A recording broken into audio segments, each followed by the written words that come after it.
Assalamualaikum warahmatullahi wabarakatuh. Alhamdulillahilladzi arsala rasulahu bil huda wa dinil haq liyudhhirahu 'ala dini kullih wa kafa billahi syahida. Asyhadu an la ilaha illallah wahdahu la syarikalah wa asyhadu anna Muhammadan abduhu wa rasuluh. Para pemirsa, para YouTuber yang saya hormati, pertama-tama marilah kita panjatkan puji syukur kepada Allah karena kita bisa menikmati bulan Ramadan ini. Itu yang pertama. Yang kedua, saya pada hari ini ingin menyampaikan topik tentang gaya hidup zaman now. Pada zaman sekarang ini, tuntutan hidup yang berat itu menyebabkan kita semua sering mengalami under pressure, sering mengalami terlalu banyak beban pekerjaan dan lain sebagainya. Ada cara hidup yang sehat. Salah satu adalah menjaga pola makan. Salah satu cara dalam menjaga pola makan antara lain adalah pengaturan waktu makan. Kebetulan setahun yang lalu saya punya sahabat namanya Profesor Yoshihiro Ozomi. Dia pemenang Nobel tahun 2016, artinya masih baru. Dia adalah penemu sistem puasa yang menyebabkan ada satu faktor di dalam tubuh manusia itu disebut autopagi.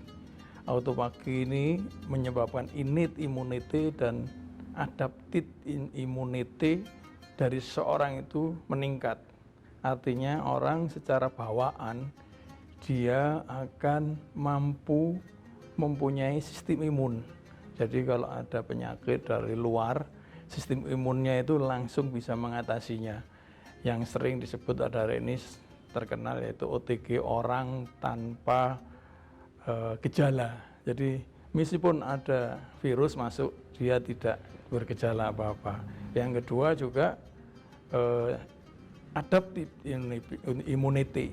Ini juga yang menyebabkan nanti sistem pertahanan tubuh akan semakin baik. Itu jelas kalau kita lihat surat Al-Baqarah 183 yang sangat terkenal atau 184 yang kadang-kadang jarang dibaca di yang terakhir, yaitu wa antasumu khairul lakum in kuntum ta'lamun. Jadi puasalah kamu agar supaya kamu itu baik, in kuntum ta'lamun, jadi kamu menggunakan ilmu. Jadi puasa itu sebetulnya kita menggunakan ilmu. Yang kedua juga zat nutrisi. Zat nutrisi kita tahu puasa kalau seperti yang diajarkan oleh Nabi bagaimana kita makan. Jangan sampai puasa kita adalah model-model puasa balas dendam yang ketika masuk buka kita makan dengan jumlah yang banyak, yang itu bisa malah jadi penyakit untuk perut kita. Terus yang berikutnya, tren berikutnya adalah menjaga stres. Nah, bagaimana menjaga stres? Sederhana, umat Islam semuanya pasti tahu. Yang pertama adalah berdoa.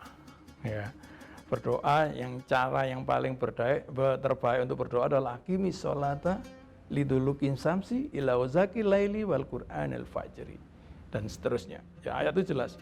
Jadi kalau kita berdoa pada prinsipnya, tubuh kita itu bersih air. Sebagian besar tubuh kita itu kalau bahasa ilmunya itu solven dari tubuh kita itu adalah air. Nah, ketika kita berdoa, ada teman saya lagi yang dari Jepang yang bernama Masauri Umuti, bagaimana ini disebut miracle of the water. Jadi bentuk air di dalam tubuh kita ketika kita membaca doa akan bentuknya sangat sempurna. Kalau kita tahu kesempurnaan bentuk air itu, dampaknya luar biasa dalam metabolisme energi di dalam tubuh kita. Bukan hanya metabolisme, semua metabolisme. Nah, metabolisme ini apabila airnya tidak baik akan menyebabkan istilah yang disebut free radical. Free radical ini yang menyebabkan proses penuaan dini. Nah, kalau terjadi penuaan dini, ya kita tahu metabolisme hampir semua penyakit-penyakit aging itu akibat free radikal tadi. Terus yang berikutnya juga di samping kita berdoa dan dengan artinya sholat tadi juga membaca Al-Quran. Ya, kita tahu membaca Al-Quran, wa nunazzilul minal Qur'ani ma huwa sifa'u warahmah lil mu'minin. Jadi diturunkan Al-Quran itu untuk syifa. Ya, syifa itu ada yang mengatakan obat, tapi kalau saya lebih suka penawar. Ya. Warahmah, dan memberi kasih sayang pada kita, khusus untuk orang mukmin. Nah, sifa'u tadi kalau kita lari tadi sama dengan istilah yang tadi, ketika kita berdoa, maka tubuh, air tubuh di dalam tubuh kita itu akan sempurna bentuknya, sehingga sangat efisien dia menggunakan metabolisme. Karena seluruh tubuh itu pasti akan digunakan untuk metabolisme kita. Nah, dari situ akan terjadilah sebuah kesempurnaan mekanisme metabolisme. Ya, akibatnya kita akan sehat. Ya, kan sehat itu adalah salah satu pengertian tren dalam kehidupan modern. Nah, insya Allah kita dalam bulan Ramadan ini marilah kita tetap sholat. Yang kedua berdoa. Yang ketiga terus membaca Al-Quran. Insya Allah kalau itu kita lakukan, kita akan mengikuti tren hidup sehat yang seperti dicontohkan Nabi. Itulah yang bisa saya sampaikan. Billahi taufiq wal hidayah. Wassalamualaikum warahmatullahi wabarakatuh.